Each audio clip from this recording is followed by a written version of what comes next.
Olá, confreiros e confrades, apaixonados, tudo bem? Eu sou o Fábio Gregório e esse é o Eno Experiências. Hoje nós vamos falar sobre algo que vai muito além do prato, muito além do vinho e muito além do restaurante. Nós vamos falar sobre a relação entre alimento, cultura, território, sustentabilidade, hospitalidade e futuro. Porque existe uma diferença muito grande entre simplesmente comer e compreender o impacto que cada alimento gera na natureza, na economia, na sociedade e na identidade de um povo. E o nosso convidado de hoje é uma das vozes mais respeitadas dessa conversa no Brasil. Ele é diretor executivo do Mundo Mesa, ligado à revista Prazeres da Mesa. Ele é conselheiro da Associação Slow Food aqui no Brasil, sócio fundador do Instituto Atá, articulador de projetos ligados à biodiversidade, às cadeias alimentares e ao desenvolvimento sustentável. George Schneider é alguém que há muitos anos ajuda a provocar uma pergunta essencial. Que sistema alimentar nós estamos construindo para o futuro?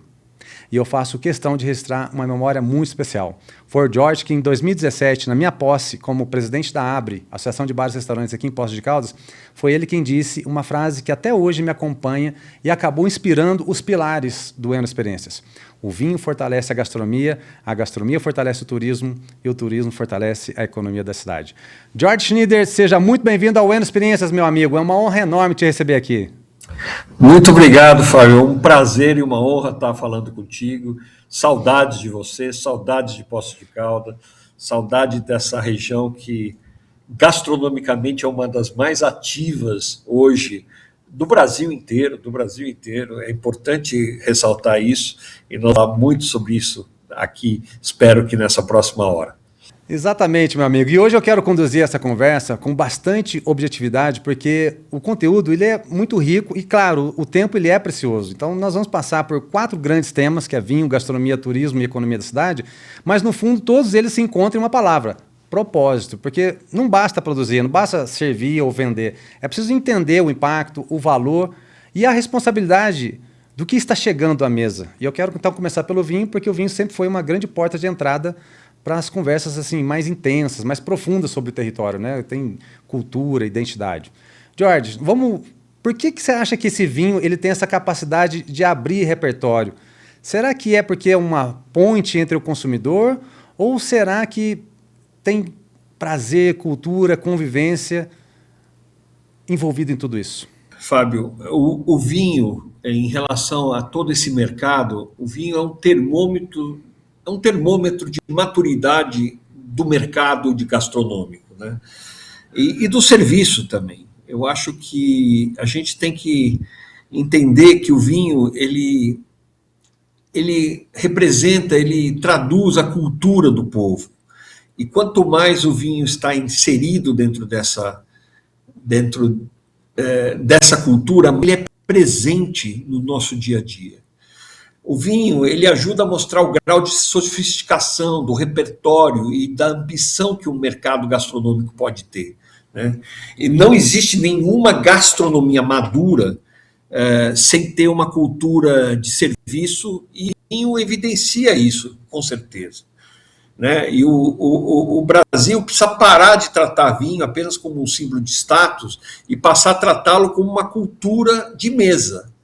Então, defender o vinho brasileiro não é patriotada, é construção, é construir mercado, é construir identidade, é oportunidade, entendeu?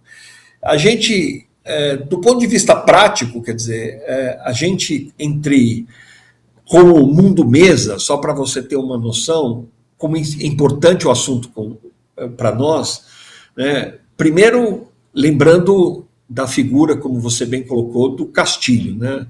Do Ricardo Castilho, nosso sócio, infelizmente não está mais conosco, mas um dos grandes homens do vinho do país, né? Durante muitos anos ele começou essa história, e dentro da Prazeres da Mesa ele representava o vinho, e representa até hoje, porque o legado dele continua junto a gente, né? Mas a força que ele sempre trouxe, o projeto da Prazeres da Mesa, né, do nosso negócio como um todo, é gastronomia e vinho, né? Ele foi baseado na origem na Food and Wine, né? Então tem esse contexto de o vinho estar sempre ligado à gastronomia. E para nós vamos falar sobre isso, não faz sentido ser diferente, né? Mas lembrando que no contexto na pandemia, o Castilho estava vivo ainda e a gente lutando na pandemia, olhando o mercado como um todo, uma das grandes batalhas que nós fizemos na época, e nós trabalhamos no advocacy mesmo disso, foi a atuação que o Mundo Mesa teve na mudança do ICMS do vinho em São Paulo, para que a gente tratasse o vinho como alimento nos restaurantes e não como bebida alcoólica comum. Isso foi o caso concreto de como a mídia e articulação e visão do setor puderam destravar esse mercado, que era um mercado que São Paulo tratava como vinho como bebida alcoólica. E não. São Paulo, estado hoje, o vinho é tratado como alimento. A tributação no restaurante é tratada como alimento. E é só o vinho que tem esse tratamento. Isso foi uma atenção que a gente dava ao vinho naquele momento e continuamos dando até hoje. Se isso impactou para o consumidor final, relativamente, porque as margens, o mercado absorveu essas margens também, o próprio restaurante absorveu essas margens durante a pandemia por conta dos custos outros também. Mas é importante na divulgação do vinho, de manter o vinho dentro de um caráter gastronômico adequado. Outra coisa que a gente tem feito, não sei se você sabe, mas é uma coisa que agora nós estamos fazendo, e é uma novidade, acho que você deve estar sabendo em primeira mão, o que a gente pretende? Nós estamos devolvendo o vinho à mesa. Essa é uma tese que a gente está querendo tratar. Por quê? O vinho ele se distanciou um pouco da realidade do dia a dia das pessoas. A gente acha que há não há sofisticação, há uma elitização. Uma aculturação, uma aculturação elitizada que na linguagem e no modo de se tomar o vinho, que afasta o consumidor jovem, o mercado feminino do vinho. Isso é uma tendência no mundo inteiro. E como o mercado alcoólico está mudando tremendamente,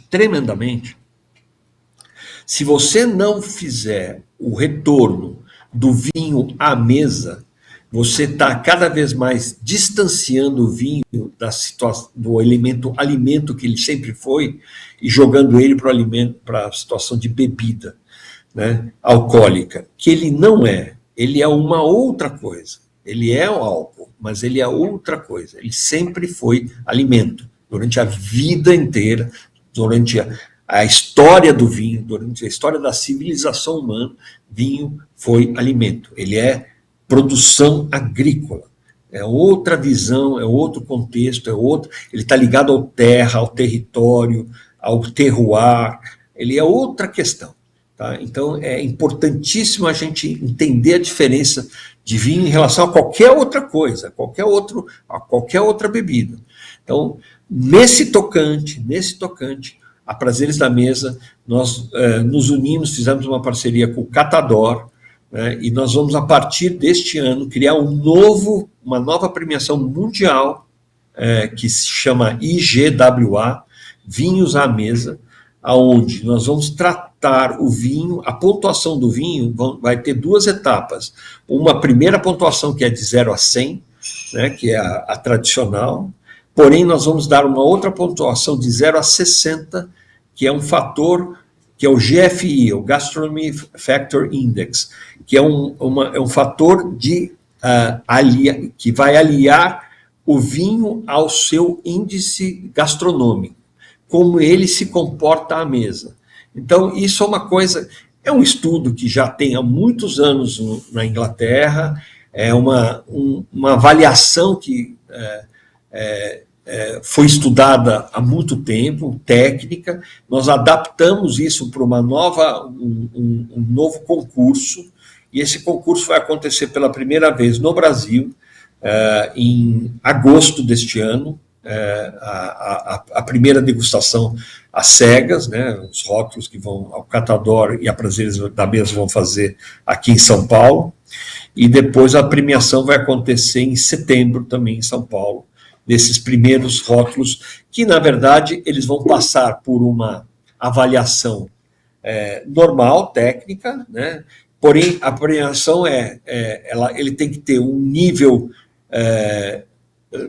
normal de pontuação de 0 a 100, porém depois vai ter um nível, uma outra, para ganhar os selos gastronômicos de GWA, ele vai ter uma outra pontuação de 0 a 60 gastronômica. Então é um contexto novo aí que o mercado vai conhecer. Um brinde, porque eu já emanei meus sentimentos aqui nos bastidores para você, pela nossa perda do nosso querido Ricardo Castilho. E você, Mariela, fazem um trabalho incrível à frente da Prazeres da Mesa e toda a equipe também. Então, obrigado pela oportunidade e parabéns por essa jornada. Que história bacana, primeira mão aqui para nós. Esse trabalho eu tenho certeza absoluta que vai ajudar. O Baco agradece. E você foi a pessoa que verbalizou aquela frase, como eu falei na abertura, que me acompanha até hoje, que o vinho fortalece a gastronomia fortalece o turismo e o turismo fortalece a economia da cidade. Essa frase já era sua anteriormente, eu dou todo o crédito para você, meu amigo, porque eu faço questão de dar crédito a quem tem o mérito. Quando você formulou essa frase, essa ideia, esse trabalho, o que você estava enxergando com tanta clareza nesse momento? O que te inspirou para você fazer essa construção? Eu sempre atuei em termos... minha formação, eu sou engenheiro de alimentos, né? Então, sou engenheiro de produção, na verdade, com especialização em alimentos. E sempre trabalhei na indústria de alimentos. A minha primeira etapa da minha vida foi na indústria de alimentos. E toda a minha história é bastante longa, mas... eu comecei com o açaí, né? Se você conhece o açaí, se as pessoas conhecem o açaí, bebem o açaí no Brasil e no mundo, o culpado sou eu originalmente. Então, quem criou o mercado de açaí na década de 90, no final da década de 90, fui eu e um sócio meu. Nós vivíamos no Marajó, na Ilha do Marajó, tinha toda uma história do palmito e da polpa do açaí, né? E, na verdade, com isso a gente começou a trabalhar com as comunidades ribeirinhas, etc. Mas, fundamentalmente, com o desenvolvimento do mercado a partir de um produto da floresta. E aí começou todo o nosso trabalho com sustentabilidade e tudo mais, mas, fundamentalmente, com o território.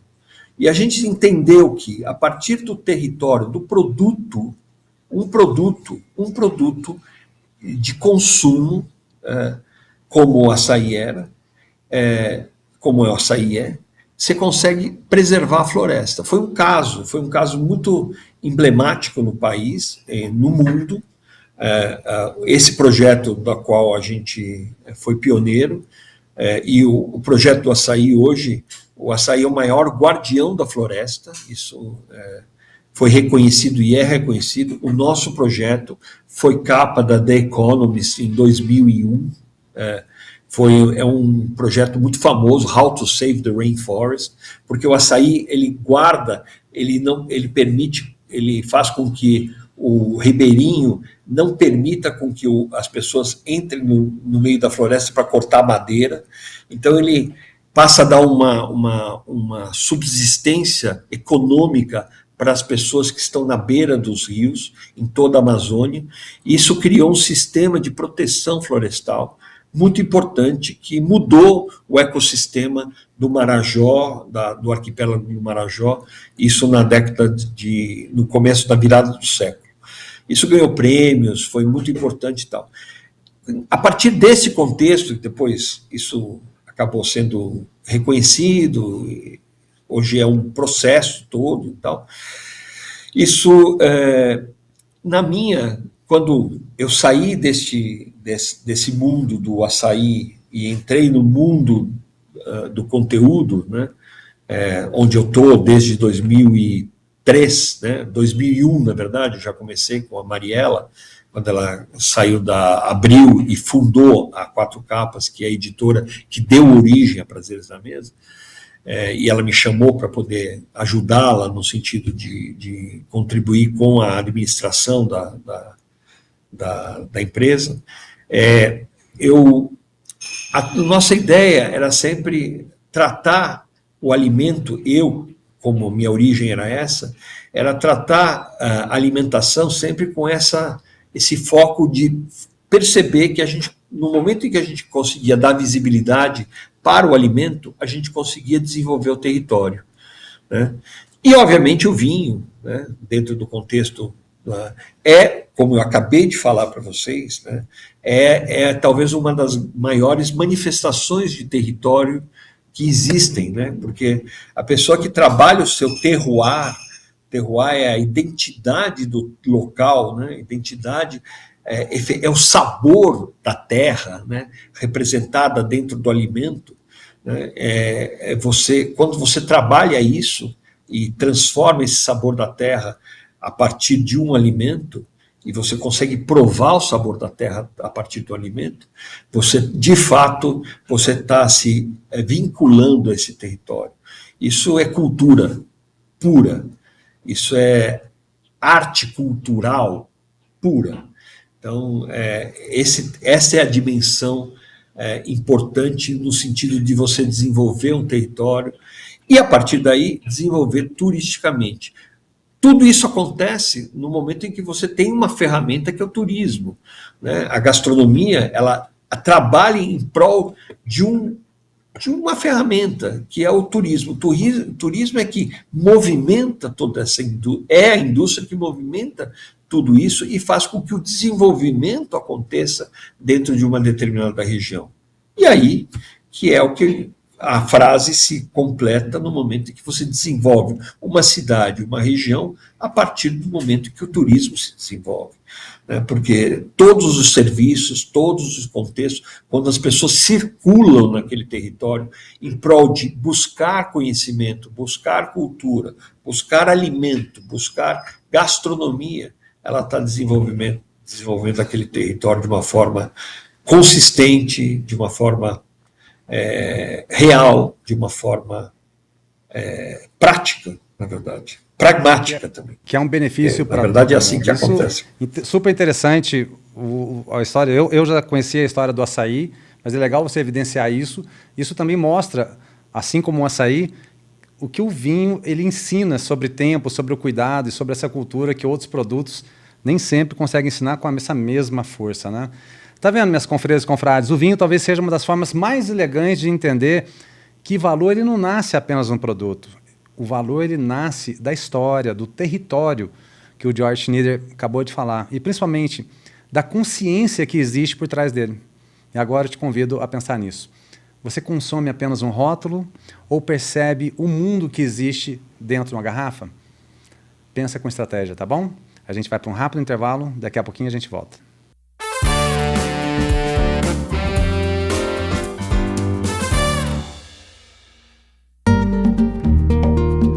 No coração do Dão, em Oliveira do Conde, a Quinta do Ribeiro Santo é uma referência do Dão moderno. Respeito pelo terroir e com uma leitura contemporânea da região. Seus vinhos se destacam pela precisão, frescor e equilíbrio, refletindo os solos graníticos e a altitude das vinhas. A casta em cruzado tem papel central, reconhecida pela crítica por unir tensão, profundidade e elegância. E no enoturismo, cada visita vira experiência. História, tradição e momentos inesquecíveis. Quinta do Ribeiro Santo, Dão. Autenticidade e futuro em cada taça.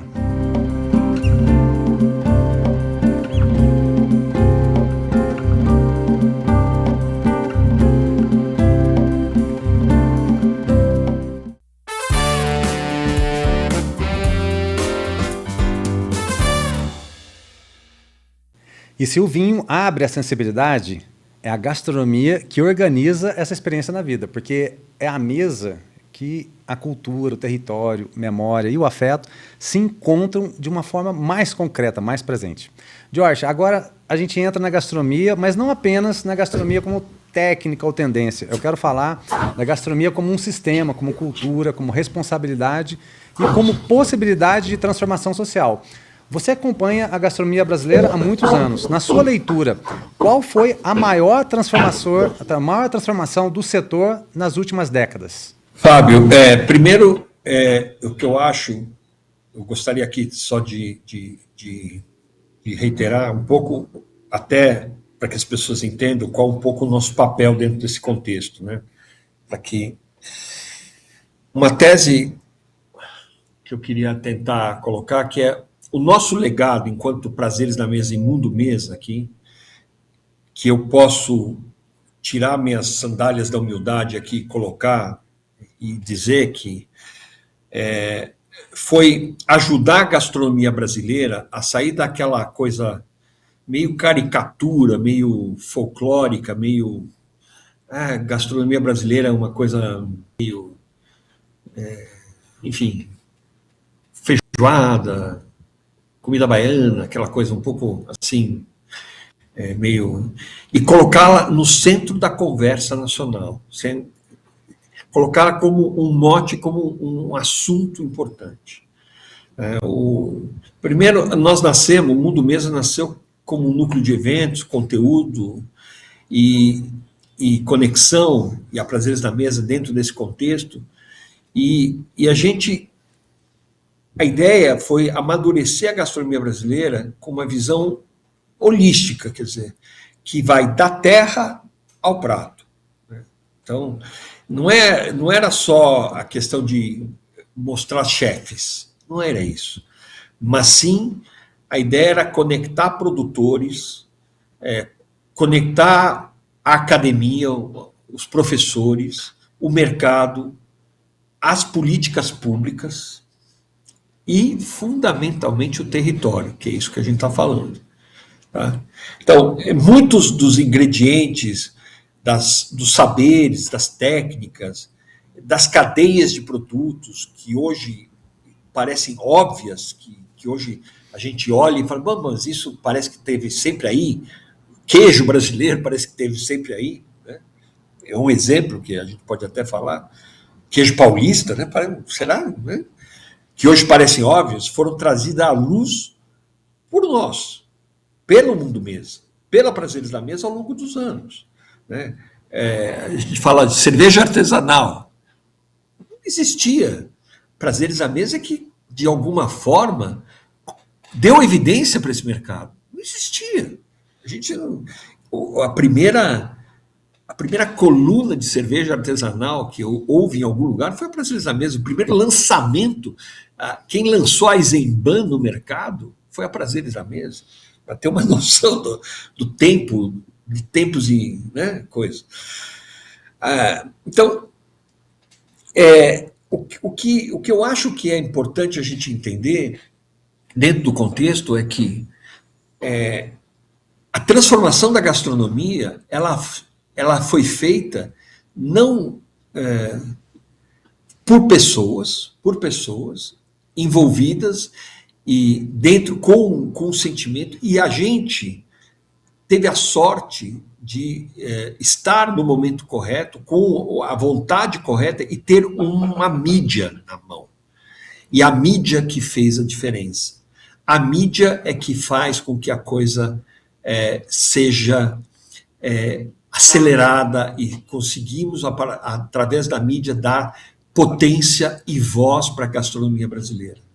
Então, e as nossas lutas acabaram sendo lutas pessoais nossas, mas transformadas através da mídia. Né? A luta pelo artesanal, né? A aproximação entre o produtor e a alta cozinha, e a gastronomia, o ativismo do alimento, né? O ativismo mesmo, de trabalhar por um alimento bom, limpo e justo. Né? Aí o ativismo em relação ao próprio slow food. Né? Tudo isso é contexto de termos na mão uma ferramenta que também era a mídia, que era uma rede poderosíssima, que é a Prazeres da Mesa, que fala com o mercado da gastronomia. Então, criamos o Circuito Mesa, né? Mesa que queríamos fazer aí, e um dia vamos fazer aí em Poços de Caldas, vamos, né? Bora Ainda lá. vamos fazer, que hoje ele já percorreu quase 20 estados brasileiros, né? A gente já teve. Esse ano estamos inaugurando, semana que vem, estamos indo para Alagoas e inaugurando uma fase nova, que agora é o Mesa Território. Ó, veja que interessante, é o Mesa Sertão Alagoas. Nós estamos indo não para Maceió, vamos ter um dia em Maceió, mas os outros dias todos, vamos ter um dia em Maceió e 4 dias em Piranhas, no sertão, levando os chefes para o sertão, para a beira do São Francisco mesmo, né, para viver experiências de raiz mesmo, para olhar o território, para conhecer a gastronomia do território. Então, a ideia não é mais apenas mostrar na capital, trazer para a capital. Não, agora é levar para o interior também. Territorializar, levar muito mais para dentro. Então, vamos ter o Mesa Sertão, depois vamos ter o Mesa Litoral, vamos ter o Mesa Mangue. Né? A ideia é Mesa Pantanal, é levar para os territórios mesmos e a gente conseguir mergulhar mais dentro de cada um dos biomas também. E tem muita cultura. E eu não tenho dúvida que o mercado amadureceu de verdade, porque tem muito discurso bonito, mas tem muita profundidade. E a revista Prazeres, eu sou testemunha disso, porque eu estou nessa ativa também, aí uma jornada longa junto com vocês. E os eventos do Mundo Mesa, eles tiveram um papel muito importante na formação desse repertório de setores, né? Porque quando a gente olha isso hoje, o quanto que isso ajuda a profissionalizar o debate gastronômico no Brasil de forma regional. Você falou aí do movimento Slow Food, eu quero que você complemente a tua resposta também sobre isso. Vamos trazer lá Carlo Petrini, que você já foi presidente desse movimento, hoje está como conselho, porque fala do alimento bom, limpo e justo. Vamos tentar, para o pessoal que ainda não conhece, como traduzir isso para o empresário da gastronomia que está lutando com custo, com a operação, com uma equipe, mão de obra e também com a margem apertada. Traz para esse texto também. Na verdade, tudo hoje, o mercado está mudando radicalmente. A gente vê isso. Quer dizer, se você olha, vai desde as canetas emagrecedoras, né, até a questão da saúde, a visão da saúde, os mercados olham, tudo isso é um movimento que já acontece de muito tempo. O Slow Food foi o primeiro a olhar isso há mais de 30 anos, desde 1986, na verdade. Então faz 30 anos, exatamente isso. 30 anos, 86? Não, 40 anos. 40 anos. Então, 40 anos, exatamente em 86, foi fundado o Slow Food na Itália. E nesse momento, quer dizer, o contexto lá era muito ligado à questão do planeta, né? A entender que a produção era importantíssima, você está ligada. O Slow Food não é comer devagar. Slow Food antagoniza o fast food. Então é fast food versus slow food. Então, em vez de você ter essa coisa de tudo ser muito padronizado, tudo ser muito uniformizado, quantidades e uma única coisa só, o slow food é justo ao contrário.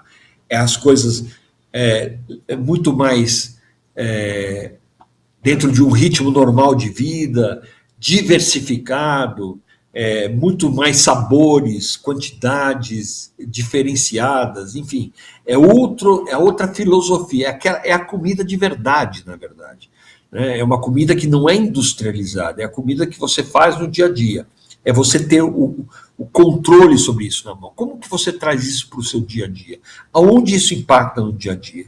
Cada vez mais, você vai perceber que a comida vai estar vinculada ao seu território, como eu estou falando, e cada vez mais o restaurante do bairro, o restaurante do seu território vai ser a sua referência gastronômica. Hoje, o chefe, e isso você percebe nas cidades do interior, os chefes, ou nos bairros em São Paulo, aquele restaurante de bairro, aquele restaurante de quilo, aquele restaurante, ele passa a ser a referência da sua família dentro do negócio. Tá? Então, e no Brasil especialmente isso acontece. Então, se você consegue criar um universo dentro do seu bairro, onde o dia a dia de uma alimentação boa, limpa e justa se remete no seu dia a dia, num alimento de quilo, num alimento, um self-service dentro do seu bairro. Cada vez, esse vai ser o modelo de uma alimentação adequada para o futuro. Essa tendência acontece hoje no mundo inteiro. Então, os fast foods estão diminuindo. A gente tem. As cadeias estão diminuindo, lá fora estão diminuindo. Não estão crescendo. Ao contrário, estão diminuindo. Crescem ainda no terceiro mundo. Crescem aqui na China ainda, porque é uma questão ainda de expansão, mas na América Latina ainda cresce. Mas na Europa, fast food está acabando, está diminuindo. Né? Só está caindo. Por quê? Porque não tem espaço. Não cabe mais. Não tem mais espaço. Você volta. Você volta para o alimento muito mais próximo, muito mais real, muito mais. E aí vem ESG, vem o planeta, vem o impacto. É o sistema alimentar que volta, você tem que mudar novamente, você tem que voltar para um sistema que funcione. Esse que nós criamos nos últimos 30 anos, 40 anos, não funciona. Não funciona. Está claro que não funciona. Né? O problema está em nós. Todos nós somos resultado de um sistema que não funcionou. O planeta é o resultado de um sistema que não funcionou. Aliás, esse é o grande problema do planeta. É o nosso sistema alimentar. E é importante ratificar isso, porque você está ligado a muitos projetos que estão correlacionados à biodiversidade, aos pequenos produtores, e ao Instituto ATA, no próximo bloco, vamos falar sobre isso também, porque isso mostra o quanto que a gastronomia brasileira ainda precisa se reconectar com seus ingredientes, com seus territórios, onde estão sendo originários, e principalmente a importância e responsabilidade de um chefe, de um restaurateur, ou de um comunicador da imprensa, de uma forma geral, relacionada a vinho, gastronomia, diante do futuro da alimentação, que isso tanto que vai impactar nas nossas vidas. Tá vendo, minhas confreiras, meus confrades? A gastronomia só faz sentido, e sentido pleno, assim, na sua plenitude, quando ela alimenta mais do que o corpo, quando ela alimenta consciência, vínculo, território e respeito por quem produz. Agora, faz essa reflexão comigo. Na sua rotina, no seu dia a dia, você escolhe comida ou escolhe valores? Treine isso na sua mente, tá bom? Vamos para mais um rápido intervalo. Daqui a pouquinho a gente volta.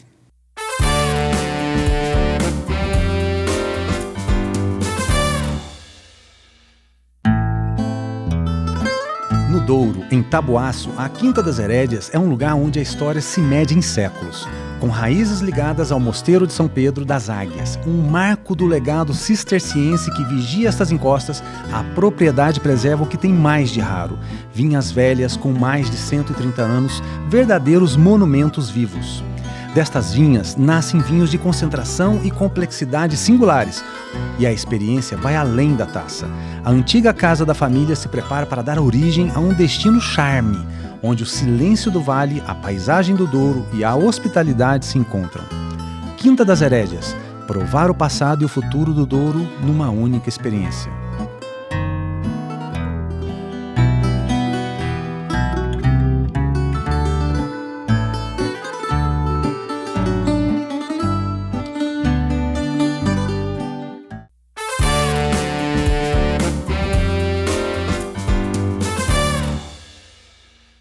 E quando a gastronomia ganha identidade, ela começa a mover pessoas. E quando move pessoas, ela deixa de ser apenas consumo e passa a ser motivo de viagem, descoberta e principalmente pertencimento. Jorge, agora vamos falar um pouquinho de turismo, porque eu tenho convicção de que o turismo mais interessante, tanto do presente quanto do futuro, não é o turismo de checklist, é o turismo de experiência, de território e de memória. Você enxerga isso há muito tempo. Com base no que eu falei lá do Instituto ATA também, daquela estudo, trabalho, que eu quero que você cita, né, esse instituto também, na sua visão, qual é o papel da gastronomia no turismo contemporâneo? Ele já deixou de ser complemento para virar o protagonista? As pessoas já conseguem perceber isso? Ou ainda eles querem tirar fotografia instagramável? Eu arrisco a dizer que gastronomia na verdade, se diz, os números da Embratur, os números do Ministério do Turismo dizem que gastronomia é o segundo maior fator de movimentação de turistas no Brasil, inclusive, já dizem isso, né? Então, o primeiro, sim, são as rotas cênicas, as praias, enfim, os destinos cênicos, e o segundo é a gastronomia já. Então, entendam que loucura que nós estamos falando. Quer dizer, um Brasil que tem uma dimensão continental, que tem culturas diversas, do Oiapoque ao Chuí, né? Quer dizer, a gente pode contar qualquer coisa, experimentar qualquer prato diferenciado no Brasil. Cada prato tem uma cultura diferente, tem uma história diferente. Olha a riqueza que nós temos, se tivermos narrativas bem construídas, né? O que falta para nós, na verdade, é ter esse processo todo mais organizado. Então, e o turismo gastronômico ser tratado profissionalmente, ser tratado de uma forma correta, coerentemente. E aqui, algumas coisas são necessárias, né? Primeiro, entender que nós estamos, de fato, diante da melhor oportunidade de desenvolvimento territorial possível. No momento em que você desenvolve o produtor local, e aí a gente vai falar um pouquinho, faço questão de falar um pouquinho sobre isso na sequência dessa minha conversa aqui, mas que nós fizemos no estado de São Paulo, com o Sabor de São Paulo, né? Que é uma prova concreta, que a gastronomia pode organizar território, revelar produtores, estruturar rotas e impulsionar economias locais. Porque o programa mapeou produtores e estabelecimentos que viraram destinos turísticos gastronômicos em mais de 300, na verdade, em 339 cidades de São Paulo, e mais da metade do estado de São Paulo até hoje. Entendeu? Então, é impressionante como você tem destinos turísticos gastronômicos em São Paulo. Olha a potência que você pode fazer. E eu estou falando de São Paulo, imagina no país inteiro, pessoal. Imagina Minas. Falando de Minas. Imagina Minas. Imagina Bahia. Olha a potência, o Nordeste como um todo. A potência que nós conseguimos fazer isso. Então, agora, voltando, você precisa ter isso organizado, Fábio. E, às vezes, essa organização depende fundamentalmente de políticas públicas, depende de investimentos, depende de vontades de conhecimentos locais, né, dos poderes públicos locais. Então, são secretarias de turismo bem aparelhadas, bem comandadas, com as pessoas adequadas, com técnicos nos lugares certos, não apenas políticos, apenas ocupando espaços políticos. Não é isso. Você precisa ter gente trabalhando. Então, por exemplo, voltando, olhando de uma forma muito clara, a gastronomia brasileira hoje, no nosso ponto de vista, e você vai perceber isso, em termos de culinária, em termos de cozinha, nós estamos no mesmo patamar de qualquer cozinha do mundo. Então, se você for falar, Jorge, você acha que a nossa cozinha, do ponto de vista de cozinha, equivale à cozinha espanhola? Equivale. Por quê? Nós temos técnica, nós temos ingrediente e nós temos profissionais que conseguem transformar esses ingredientes e essas técnicas em criatividade, através da sua criatividade, em pratos maravilhosos. Nós temos isso. No mesmo nível, gente no mesmo nível que consegue fazer, tanto na alta gastronomia como na boa gastronomia, que não necessariamente precisa ser cara, inacessível, não. Em todos os patamares você tem isso em exemplos infinitos no Brasil inteiro. No Brasil inteiro. Não é também só em São Paulo. Você encontra isso.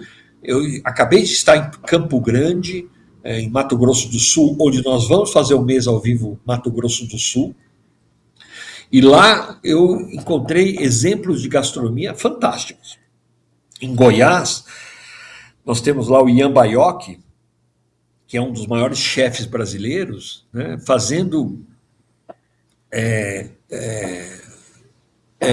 restaurantes, cada um com uma temática diferente, com uma qualidade que você fala, não é possível que isso exista, entendeu? Quer dizer, então, você come comida com espanhola, às vezes melhor em Goiânia do que você come em algum lugar da Andaluzia. Entendeu? Então, é importante ter esse contexto. Agora, cozinha, ok. Agora, para você ter o mesmo nível da gastronomia espanhola, ou o mesmo nível da gastronomia francesa ou italiana, falta o quê? Falta hospitalidade, falta serviço, falta a gente ter o mesmo contexto do nível que eles têm, que nós, na verdade, hoje infelizmente, nós nos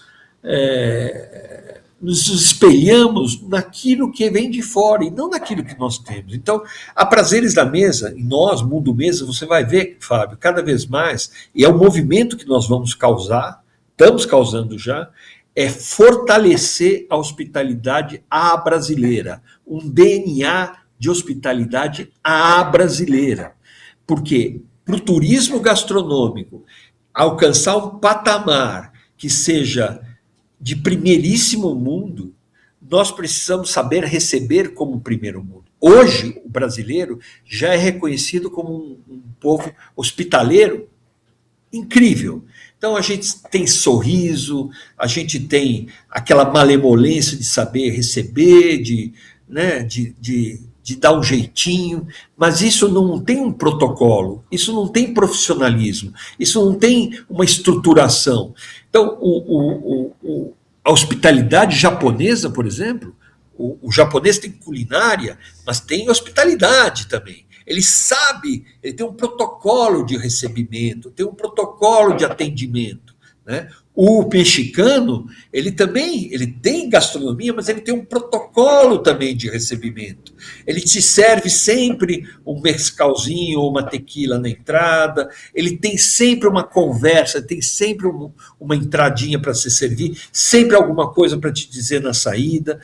Então, esses protocolos que são nacionais, e o Brasil poderia ter isso, o Brasil poderia ter a mesma coisa, quer dizer, um protocolo, 10 grandes linhas, né? E que cada região adaptasse ao seu negócio, mas sempre alguém levar, na saída ter o cafezinho, ou coisa que a pessoa leve, um drink de saída, né? O sorriso na chegada, um bem-vindo à brasileira, uma música à brasileira, as cores à brasileira, né? Uma sequência de pratos à brasileira, como o italiano tem, né? O primo secondo, né? A gente precisa ter protocolos que nos una como um DNA de hospitalidade à brasileira. Aí, com as suas tradições regionais, claro, mas que as pessoas reconheçam e falam, bom, estou chegando no Brasil, estou sendo recebido como o Brasil recebe. No momento que nós tivermos isso, não vai ter para ninguém, Nós vamos ser a melhor gastronomia do mundo. Mesa tem um papel fundamental nisso, porque o turista de hoje ele está buscando isso, ele quer viver cultura, origem, produto local, aquela conversa territorial, e vocês fazem um trabalho incrível. Sabe por quê? Porque eu já tive a história, né? Presencialmente com vocês, inclusive, porque vocês acreditam que o Brasil pode explorar muito esse potencial, e isso vai fazer com que as pessoas vão tendo essa percepção da complexidade de biodiversidade e essa riqueza regional que a gente tem. Isso é riqueza. Os eventos, né, que o Mundo Mesa ajuda a posicionar os destinos, forma público por onde vai, por onde organiza esses eventos, isso acaba atraindo fluxos econômicos, cada vez gerando emprego, renda, pessoas capacitando, e principalmente que você falou, que é o poder público. Quando as pessoas, né, o prefeito, o secretário de turismo, os vereadores compreendam, e também o núcleo empresarial, não apenas a iniciativa pública, mas a privada também, quando eles entendem que a gastronomia local, né, o vinho regional, os nossos ingredientes e a nossa hospitalidade são ativos estratégicos, isso muda completamente a forma da gente apresentar a nossa região para o mundo e atrai muitos investimentos. E pensando também em cidades do Brasil inteiro no interior, como Poços de Caldas e tantas outras, que querem construir uma vocação de posicionamento mais forte, mas ainda às vezes derrapa porque não se organiza, porque não tem essa organização que você está falando, da gente ter critérios de como é que a gente vai abordar, como é que vai ser esse abordamento técnico, identidade brasileira, para que a gente possa realmente falar, isso é Brasil. Jorge, para a gente fechar esse bloco, o que realmente transforma um destino agradável num destino memorável? A hospitalidade. A hospitalidade, a forma de receber é memorável. Eu gosto de dizer isso. Você pode até... E é impressionante. A gente fala da cozinha, a cozinha tem que ser maravilhosa, etc. e tal, mas concordo plenamente, no final o sabor é sempre muito importante. Mas, se você for num restaurante onde o prato é maravilhoso, mas você é maltratado, você não volta. Você não volta. Você não volta. Agora, se você for num restaurante onde você comeu mais ou menos, mas você foi bem tratado, você dá uma segunda chance. Você volta lá porque você foi bem tratado, o cara te recebeu, te deu carinho, te deu atenção, te deu um vinhozinho mais. Você volta, porque o afeto significa muito para o ser humano. E cada vez mais, num mundo que é cada vez mais digitalizado, cada vez mais frio do ponto de vista, onde você tem calor humano e presença humana, onde você tem isso como um atributo turístico, você realmente ganha mais. Então, eu acho que hospitalidade hoje é a grande palavra e, de fato, é a grande indústria, viu, Fábio? A gente fala das indústrias que vão sobreviver à revolução da IA, etc. e tal, e é exatamente essa a grande indústria. A hospitalidade é a maior indústria a ser desenvolvida pelo ser humano, a experiência humana. Então, no momento em que você consiga, e é o que nós estamos falando aqui, a experiência humana da narrativa, de contar a história, de você viver e ter este relacionamento, é a experiência que vai sobrar para nós, humanos, em termos de trabalho, inclusive. Então, eu acho que essa é a função que nos cabe. E essa é a razão de você voltar num destino. É a hospitalidade. Espetacular! Tá vendo, minhas confrades, confrades? Turismo verdadeiro não nasce de propaganda vazia. Hospitalidade é a palavra. George está falando. Ele nasce quando um território ele aprende a oferecer a experiência com identidade. Mas também tem que ter coerência e verdade acima de tudo. Agora, eu quero te provocar uma pergunta. A sua cidade sabe receber os turistas? Ou sabe gerar um pertencimento para eles? Guarda essa reflexão aí, tá bom? Vamos para mais um rápido intervalo. Fica aí com a gente, é rapidinho.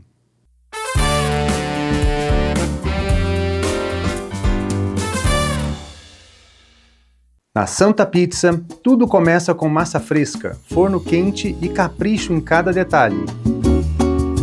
O sabor chega quentinho na sua casa e cada pedaço fala por si. Peça agora pelo WhatsApp ou pelo app e descubra por que todo mundo ama a Santa Pizza.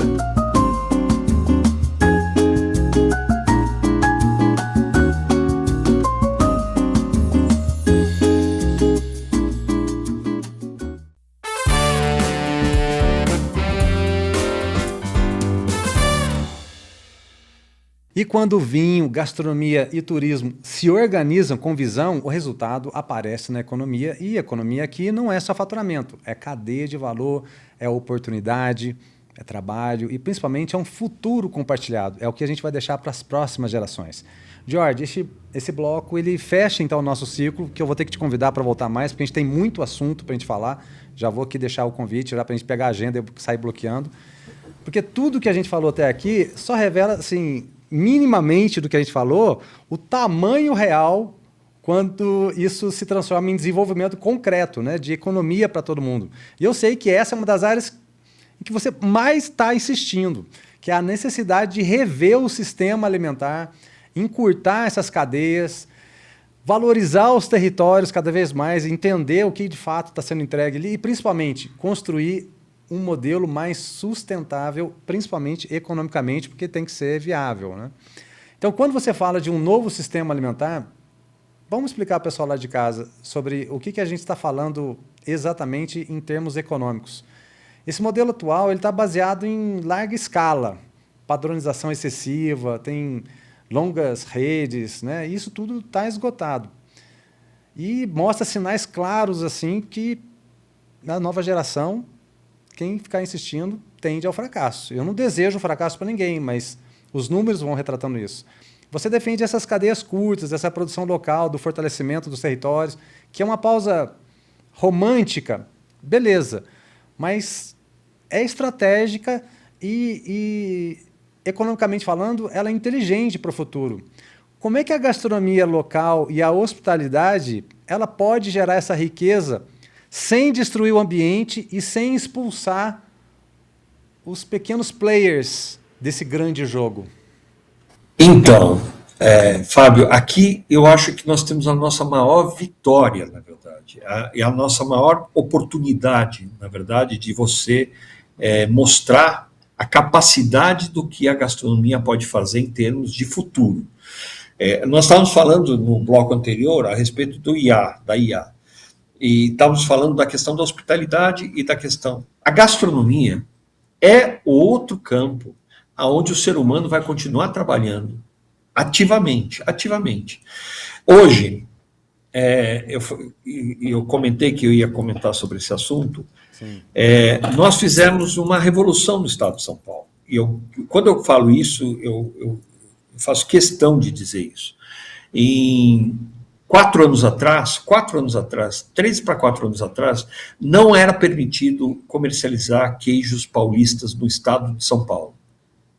Não era permitido, era proibido, porque a lei não permitia que queijos de leite cru ou queijos, qualquer queijos que não fossem, que tivessem CIF, né, porque o CISP eram alguns poucos, só tinham até então 20 empresas que tinham CISP, o Serviço de Inspeção do Estado de São Paulo, porque era uma legislação arcaica da década de 40 anos atrás.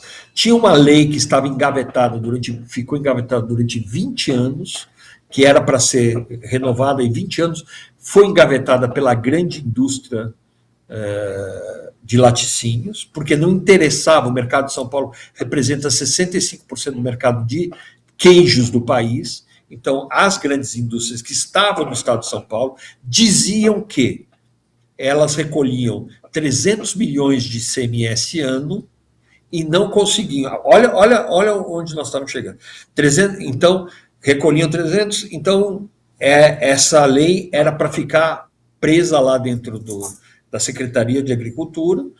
Tá? O que aconteceu? Teve um caso lá de uma queijaria, chama Lá no Alto, que foi apreendido, que jogaram o queijo fora, o Slow Food foi acionado, eu fui acionado, Prazeres na Mesa foi acionado, nós botamos boca no trombone, mídia para tudo quanto é lado, chamamos todas as ações, blá, blá, blá, chamei o secretário na época,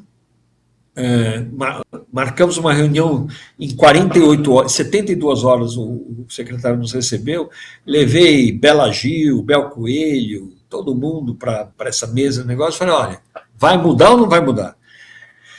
Eles prometeram que iam desengavetar aquela lei, reajustamos, remodificamos a lei, colocamos 5 emendas para poder atualizar aquela lei que já precisava ser modernizada mais uma vez, porque já estava lá parada há 20 anos, há 20 meses parados dentro da secretaria, que não ia para frente.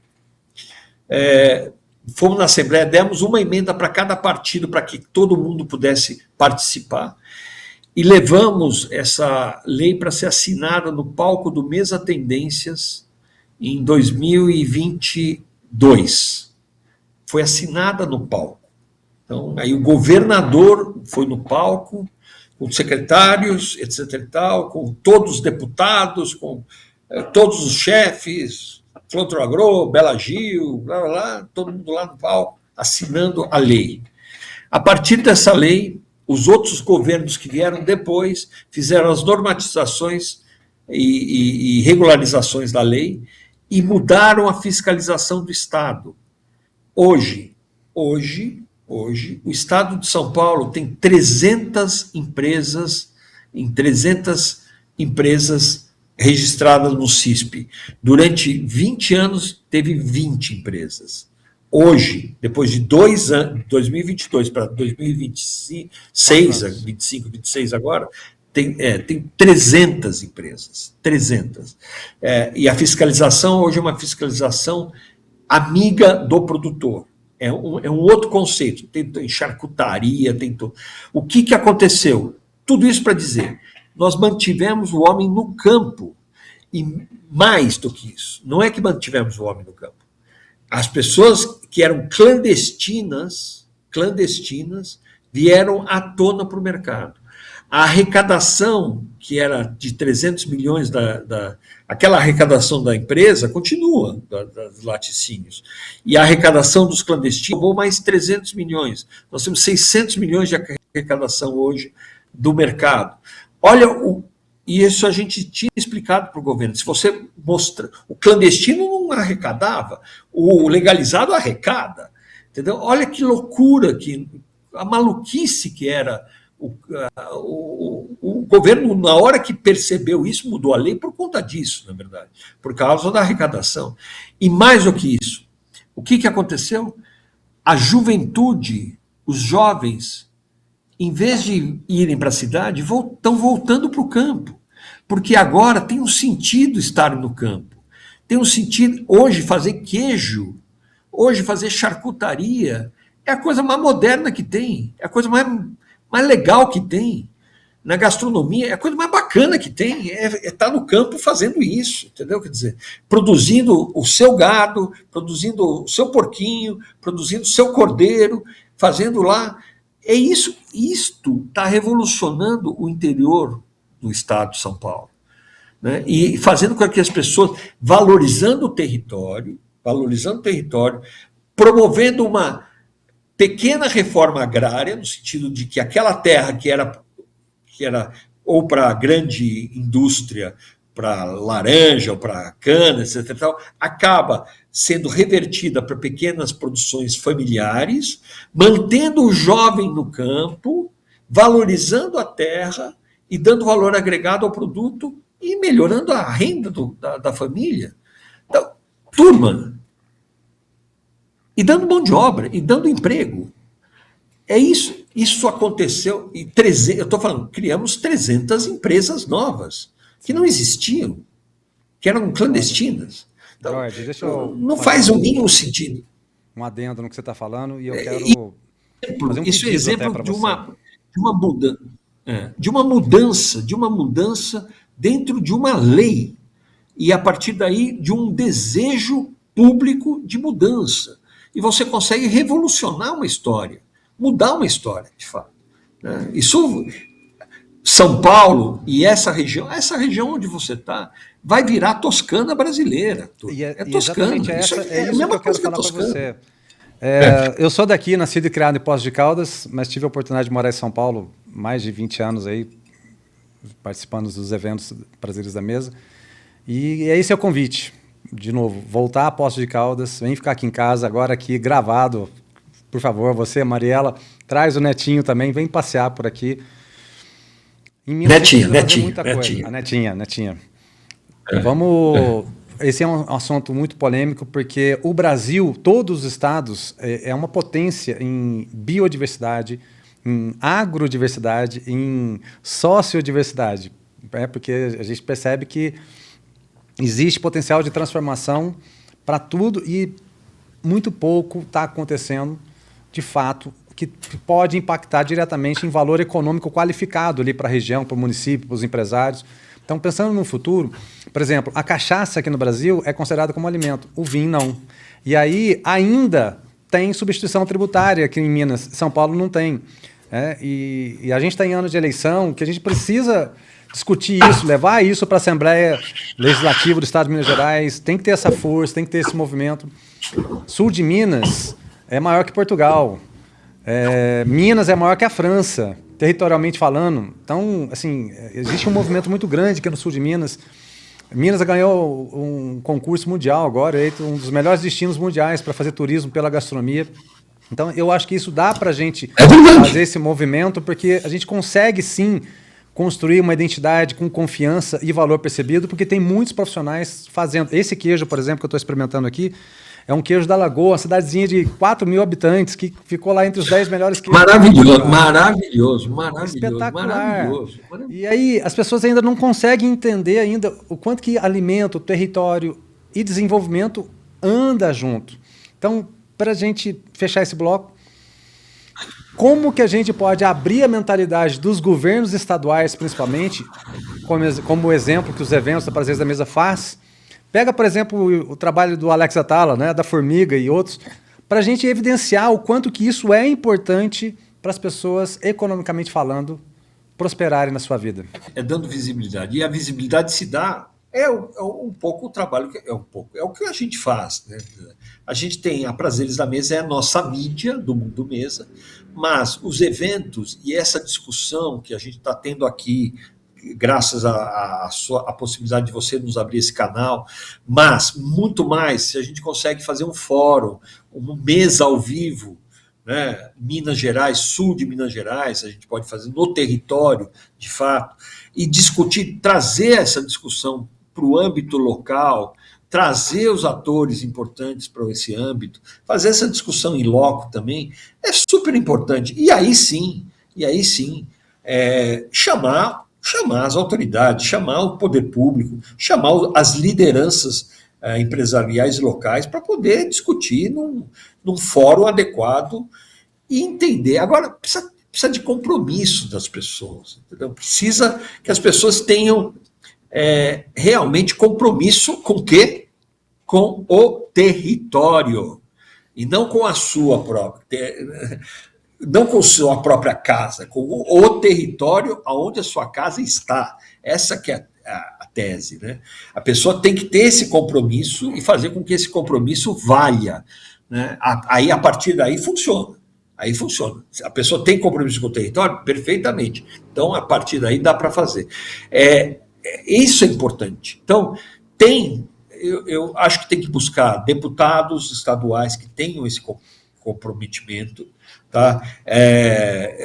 Líderes empresariais que têm esse comprometimento, com toda certeza, lideranças de diversos setores, mesmo da sociedade civil, que tenham esse comprometimento, que percebam a importância sobre isso, fundamentalmente, e buscar essa conversa num diálogo ampliado, amplo, uma conversa estruturada de pensar e fazer um plano. Tem que ter um plano diretor mínimo, entendeu? Quer dizer, com metas, com objetivos, no qual você consiga ir galgando, dentro das limitações que sejam, mas que sejam possíveis serem feitas. Né? Agora,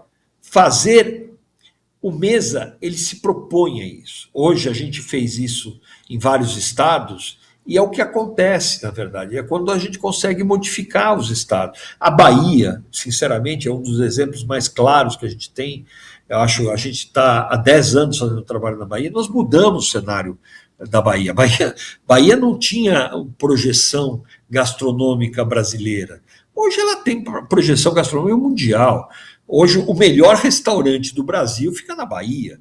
Né? Quer dizer, isso é um exemplo, mas o segundo melhor, os outros melhores. Na Bahia, hoje você pega os melhores do Nordeste, 3 dos melhores do Nordeste estão na Bahia, entendeu? Quer dizer, indicados no prêmio da Prazeres da Mesa, são da Bahia. É natural que isso aconteça, porque o desenvolvimento acontece no local. Sabe? Então, é forte essa tendência acontecer. Então, e vamos sim levar essa conversa adiante. Eu já entrevistei o ex-prefeito, que a gente recebeu vocês aqui em 2017, o atual prefeito Paulo Ney, o secretário de Turismo, o presidente da CIA, Associação Comercial, presidente da Câmara de Vereadores, tem aí o presidente da ABRE, Associação de Bares e Restaurantes. Já conversei com o pessoal da Brasel Sul de Minas. Enfim, a gente tem um movimento aqui no sul de Minas, um grupo de amigos, inclusive, para fortalecer o sul de Minas. E vamos fazer esse trabalho acontecer. O que o político tem que entender, porque, na verdade, ele que estabelece a política pública, ajuda a estabelecer a política pública, não existe pauta mais positiva do que turismo gastronômico. Não existe. Você vai, mas o quê? Não tem. Ele só fala de coisa boa, só fala de desenvolvimento territorial, né? Não tem nada de negativo na pauta. Você não consegue achar um ponto negativo na pauta. Então, e só fala de desenvolvimento pessoal das pessoas, e só dá histórias positivas. Então, o político que entende isso, percebe isso, ele entende que para ele é uma das melhores ferramentas também. Entendeu? Quer dizer, então ele precisa acordar para isso. É que muitas vezes ele não olha isso, ele está pensando em outras pautas, mas é essa pauta, e é a que melhor impacta também em resultados, porque gera empregos diretos e alimentação, e alimenta as pessoas. Tá vendo, minhas confrades e confrades? Uma economia forte, ela não se sustenta apenas em escala. Ela se sustenta em inteligência, identidade, confiança e a capacidade de gerar valor sem esgotar a base que a mantém viva. Eu lembro de uma frase do Alex Atala, que ele fala assim: o problema não é, em relação ao preço, não é o preço que se cobra em relação ao produto ou serviço que se entrega, mas a qualidade do produto ou serviço que se entrega em relação ao preço que você cobra. Agora, pensa com calma. O futuro da alimentação aí na sociedade, ela vai premiar quem produz mais ou quem produz melhor. Transforma isso em atitude. A gente vai para o último intervalo, daqui a pouquinho a gente volta para as considerações finais.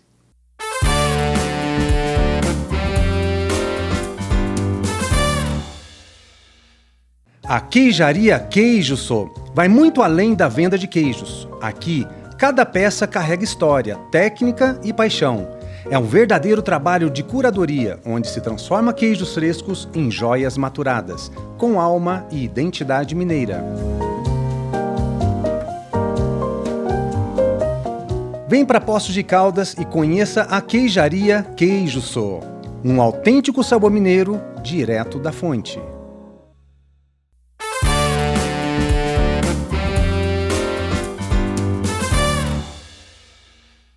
E no fim das contas, toda grande transformação ela começa com uma pergunta bem feita, e talvez poucas perguntas sejam tão urgentes hoje quanto esta. Que relação a gente quer construir com o alimento daqui para frente? Jorge, eu deixo essa pergunta aí numa reflexão, mas desde já quero te agradecer muito. Muito obrigado pela sua presença aqui no Experiências. Foi uma conversa profunda, necessária, muito inspiradora, mas muito curta. Gente, eu vou precisar que você volte, eu quero conversar com a Mariela também. Vamos marcar outro, porque hoje a gente falou de vinho, gastronomia, turismo e economia da cidade, mas de uma forma muito reduzida. Mas, no fundo, a gente falou algo ainda maior. A gente falou sobre a forma da sociedade se organizar a partir do alimento. E agora eu quero deixar esse espaço final para você. Que mensagem que você gostaria de deixar tanto para os profissionais de gastronomia, quanto para os empreendedores do setor, os restaurantes, para os produtores locais, aquele cara que faz uma obra de arte como esse queijo aqui, mas ele não sabe fazer propaganda, e principalmente para o público, para aquela pessoa que está começando agora e quer entender que comida também é cultura, política, economia e responsabilidade. Assim, Fábio, eu acho assim, eu acho que o Brasil vive um momento decisivo na gastronomia. A gente pode continuar tratando a gastronomia como entretenimento de superfície, né? ou pode finalmente tratá-la como aquilo que ela é, uma ferramenta extraordinária de desenvolvimento, de pertencimento também e de futuro. Para mim, o caminho é claro. Você tem que valorizar o produtor, respeitar o território, qualificar o serviço, investir em formação, comunicar melhor e parar de dissociar comida de cultura, de turismo e de economia. Porque ela está junto. Isso está junto. O Brasil tem todas as condições de ser a referência mundial. Não uma, mas a referência mundial.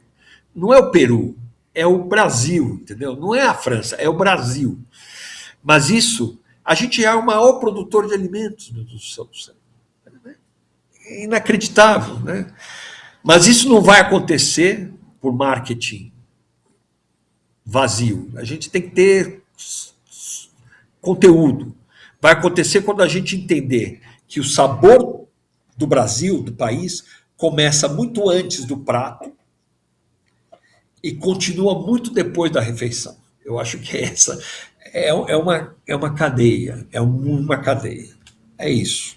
Eu acho que é isso. Obrigado, querido.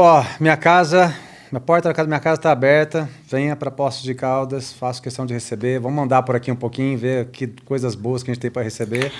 Beijo para Mariela, para Netinha, para toda a equipe Prazeres da Mesa.